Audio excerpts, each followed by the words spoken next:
I want to ask you how you're doing today. I'm good. Thank you for asking. And I want to thank you for taking the time out to actually do this for me. I really very much appreciate it because I know you're a busy man. This is something that I'm like into totally 100% helping out. This is actually my probably second or third one I've done for students at Saxon. Really? Yes. Nice. That's really good. Yeah, I've done this before. Okay, cool. So, tell me a little bit about yourself. Where are you from? That's kind of broad. Okay. Yeah, that's what I was gonna narrow it. So I'll narrow it down. I'm born and raised in Detroit, Michigan, and then I moved to Arizona at the age of 14. Went to high school there. Spent the majority of my life there. I would say 28, 29 years. In Arizona, went to college at Oregon State. I lived in Atlanta for a little bit. Moved back to Phoenix, and now live here currently in Sacramento. My job transferred me out here, which is, I guess my profession transferred me from Phoenix to Sacramento, and that's, being a on-air personality, radio. So you started in Phoenix, Arizona with radio. Yes and no. I actually started in college at Oregon State. I did it just for fun. Didn't know that it would be a career. So at the college that I went to, they had a college radio station that, I thought would be fun. I kind of auditioned or tried out for it, spoke with some people, and I was on air. And I did it for fun back then. And so I didn't know it was going to be a career. There's nothing that I really, at the time, wanted. At the time, I wanted to sing. I was trying to be a singer. I was trying to get into the industry as a vocalist. And radio was just something I did on the side along with school. And so, and then so I did it in college, and then that kind of went away, and then I worked in the bar industry for 12 years or so. And then radio came back around in Phoenix when I was in a part-time capacity and just kind of worked my way up. Okay, nice. So was it, I'm guessing it was a podcast or it was a radio station that you actually... It was actually a radio station. Yeah. It was like 2-hour blocks of music, It would be, I believe at the time it was called Funk and Soul or something. So it was 2 hours of just like hip hop or funk music or whatever you want to call it. So we just did 2-hour shifts, and I would do, one every Friday or one on a Saturday or something like that. Nice. And was your name Sugar Bear? It was Sugar Bear, yeah. I've been Sugar Bear since high school. Sugar Bear? Given to me by my ex-girlfriend. I'm in high school. She used to call me that, so it just kind of stuck. Stuck with you. Yeah. That's good. So what year did you land here in Sacramento? 2012. 2012. Mm-hmm. With 103.5. Mm-hmm. No, with 102.5. 102.5. With KSFM. Okay. I was doing nights there, and I did that for like 2.5 years. How is the night shift doing radio? It's interesting. I mean, there's not a lot of, there's nothing to, no one to talk to or interaction really. Your listeners or your callers are the most interaction that you get. But it depends on who you work for and what station you work for, who your boss is, how much they let you expand the show so that it becomes even more interactive. At the time when I was here, I just did a straight show, which means the music was the star. There was no, let's have a topic or questions. I did informative stuff, things that happen in the world of hip hop, entertainment, but it would be short, which is completely different than what I do now, because I do mornings, which gives us a lot of open area to talk and discuss about things that's going on in the world, as far as entertainment and music goes. But doing a night show is just really kind of lonely sometimes, but it's a great place to start when you're learning the basics of being in radio, how to get in and out of breaks, controlling the boards and whatnot, because you're there by yourself. There's no one walking in, interrupting you, so on and so forth. So there's no extra stimuli, it's more so the focus. Yes. Okay. So But yeah, it gives you an opportunity to really focus on what you're doing, for sure. is there a particular subject that's your favorite to talk about on there? Like, is there... No, again, and it varies from shift to shift, I would say. Meaning if you do a morning show to midday shift to an afternoon shift to a night shift. We all encompass entertainment, music, and whatnot, pop culture. But the listenership changes throughout the day. So as a person who's on the air, you kind of have to adjust that. So, for instance, in the morning, we have a lot of moms that take their kids to school. So we have to be selective about certain things that we talk about because we know that the kids are listening as well. Right. Whereas at night, all the kids are out of school and they want to hear all the stuff that the kids are talking about, the stuff that they talked about at school. Fergie messed up her national anthem. Oh. That's actually one of those things that's kind of universal, but you know what I mean? So it would vary in that way. So the night person gives an opportunity to talk to them like the 16-year-old or the 19-year-old, the 20-year-old, single parent or whatever. Talk to them like you would talk to them like with your friends or something like that. So we all have to adjust in that way. Yeah. Although we all kind of operate and kind of lend or take from the same plane as far as information. TMZ is a source. We can talk about stuff like that and relate it to Lil Uzi Vert or something. Did you hear he got arrested or such and such and such? You know what I mean? So we just kind of pick and choose. Yeah, with me, I like to talk about like real life situations and things. So I feel like personally, I probably would be a better nighttime host because that would probably be more of my crowd, more adult crowd. Not saying I'd be inappropriate, but you know what I mean? Like, I like to... Like social issues and such? Yeah, maybe, or just life in general. I'm like real big on seeing different views from different people. So I feel like, I would probably be more of a questioner. Like, hey, call in, I want to hear... I'm very interactive, I'm an extrovert myself. So I like to just...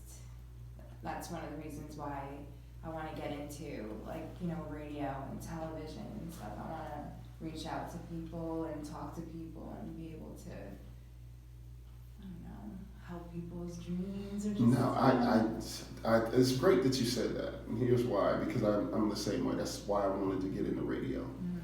Because we have an opportunity to talk to a lot of people. We have the ears of a lot of people.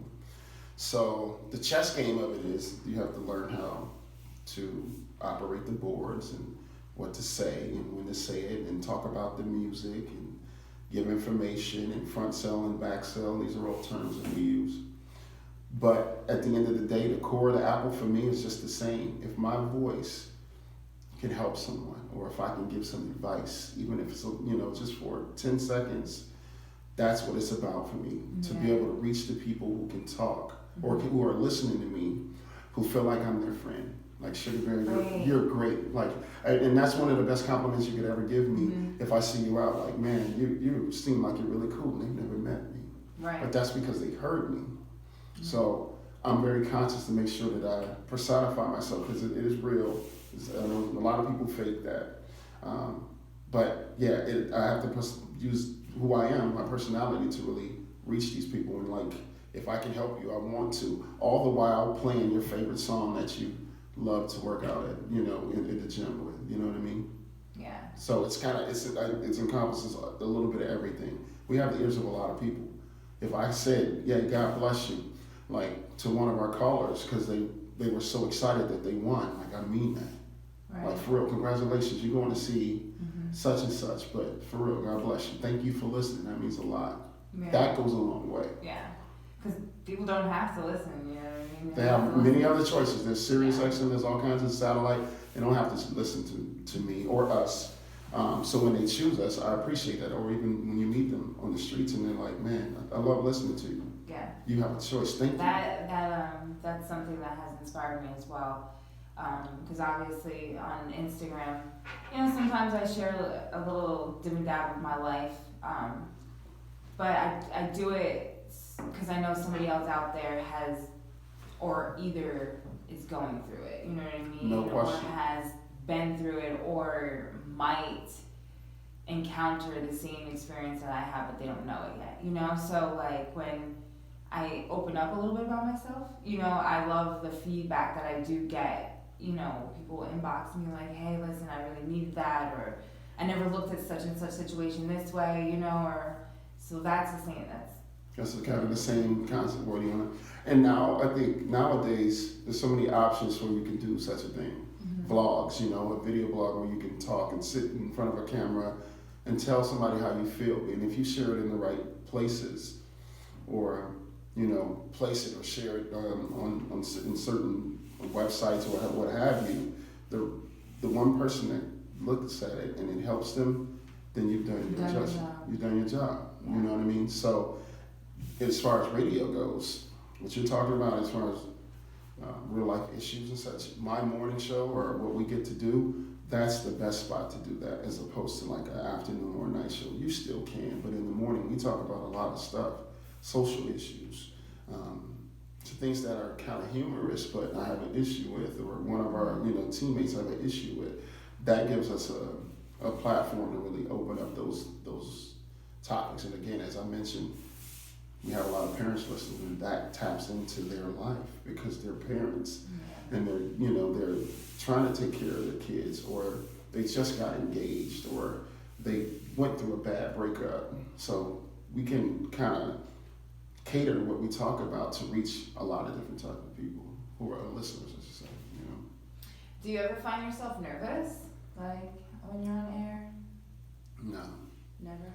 No. I'm fortunate enough. I've been doing it about 15 years now, and so I've kind of gotten used to it. When you first started, were you nervous? Oh yeah, for sure. Did you ever mess up? Yeah, my very first break, I cursed on the air.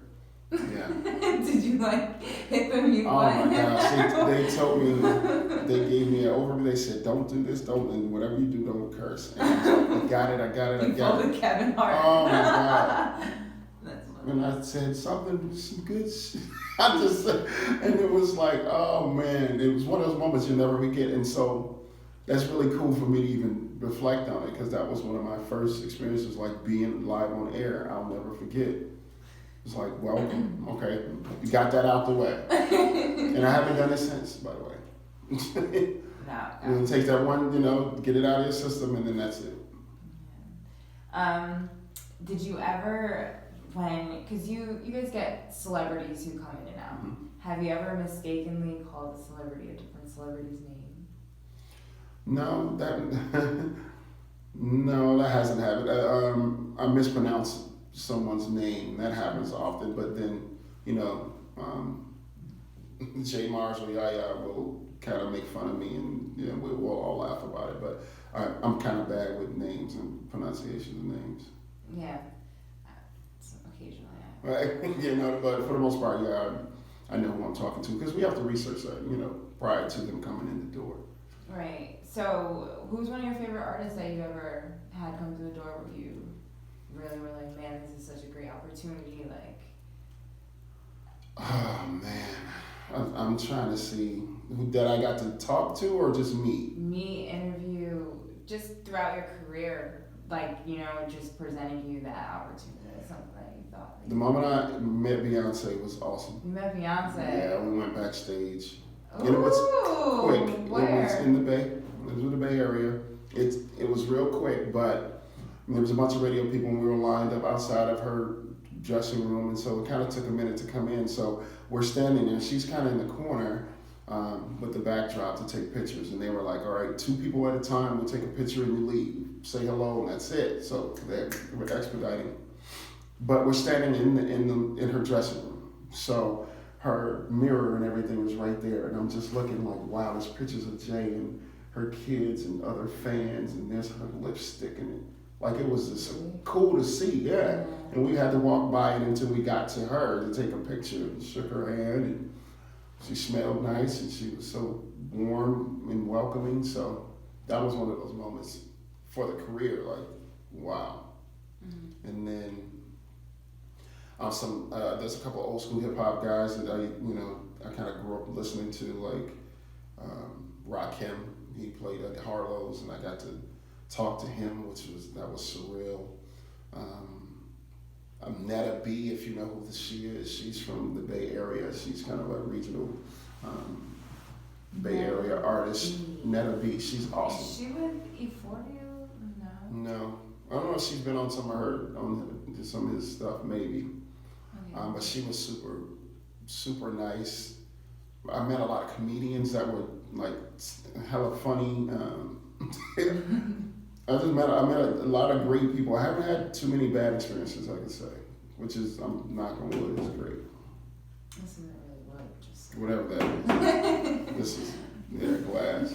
There's a couple of jerks out there though. There's always a couple of jerks. Yeah. Well, with that being said, what are some things in this type of career to be aware of? You know. Going into, okay.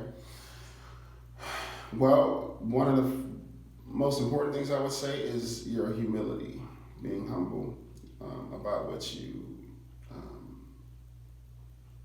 that can come to all that can come to you, and the responsibility you have with that, and also your purpose.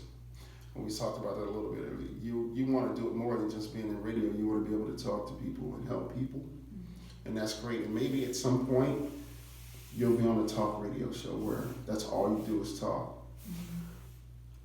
The path that I took is, I'm in radio where I'm playing music and hip hop music and this, that, and the other, and I know about the culture and have to kind of maneuver around that, ultimately with the purpose of making people feel good and helping them.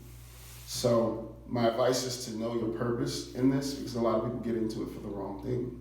They want to meet the stars and they want all the concert tickets and they want to befriend and they want to hand them their mixtape, or they want to, just get next to people who can maybe do something for them. That's not why I'm in it. I love music to the core, all types of music. So that's one of the reasons why I'm in it. And then again, I just felt purpose to help people in some form or fashion, either by my voice or through a hug or whatever. Again, that's why I'm in this. The radio part, that's extra. That's the candy.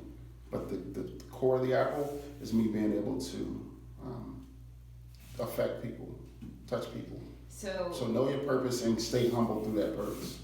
Yeah, and I'm guessing what I'm getting from it as well is be aware of true, genuine people throughout this. No question. Learn to recognize that, right? Yeah. But you'll get fooled from time to time. And radio is also very shifty. I guess the media game, I would imagine it's just the same in TV. You ever seen a weather person, one moment they're there, the next person they're gone because they went to another opportunity. Radio's kind of the same thing. But along the way, radio is one big, small family. One big, small family. So if you meet the right people down the line, more than likely, if you're still in radio, you'll see them again. Or they know someone that knows you, that used to work with you or hang out with you or whatever. That's the beauty of it. So that's why being secure and being humble and not an attitude like I deserve this, I'm supposed to be here, this kind of thing. Like you'll take your steps, whatever it takes, but knowing that you have an inroad. I'm going that way with humility, with the awareness of knowing that I have to be careful, as my mom also always told me, watch for wooden nickels, which is fake friendships and fake this. That's gonna happen. But through your purpose, I'm going that way. I'm purposed to do that, to help people. I gotta go through these steps to get there. I'll get there, aware the whole time, and press forward. Stay positive, and thoughts make things. Tell yourself you will, you will. That's a simple concept, but a lot of people don't apply it. Tell yourself you will, and you will. Yeah, and you're speaking things into existence. You have to, and really believe it. Because some people just say it and say, yeah, I'm gonna do it, but they don't really believe it. That's the work right there. I'm over here you look really thought, like you deep in thought. I'm always thinking. I'm a thinker. I process a lot. So when people are talking, I just. You just see it, yeah. I have sometimes I'll have a blank stare, but it's not really blank. It'll just be that I'm just really thinking and listening to what people are saying. Because just to process, because I could easily. Listen to somebody, but be thinking about something else. So I'm the same way. I'm training my mind to, you have to listen when people are really talking. So. Yeah, I'm talking to you and I'm hearing you. This is weird for me for music, but I'm hearing Post Malone Rockstar in my head because I just heard it about 20 minutes ago, but I'm always hearing music in my head. That's how much I'm just engulfed in the music. Right. So I'm talking, you know what I mean? But in the back of my, it's playing. Yeah. And I can't stop that. There's nothing I can do. Mine's a crazy thing. Yeah. It really is. So being that, you know, you love music, you're in music, you know how music influences, you know, the crowd. And has there ever been a time where you felt like a certain artist that you didn't really want to air because you felt like their message wasn't, you know, have you ever ran into those difficulties where you felt like their message is just too negative, where you felt personally as yourself like, I don't, you know what I mean, feel like I should be airing this as a brand for yourself? Oh, you know what I mean? I got you. Well, the good thing about that is that it's kind of separate. Like the brand that I have, or who I am, and the brand that you know, or anyone out there that they have, you can separate it from the music. The music is what it is. Like the music will be here before and after us, no matter what. Perfect example: Chris Brown. My co-host Yaya Martinez always talks about Chris Brown, his music. He's always talking about laying down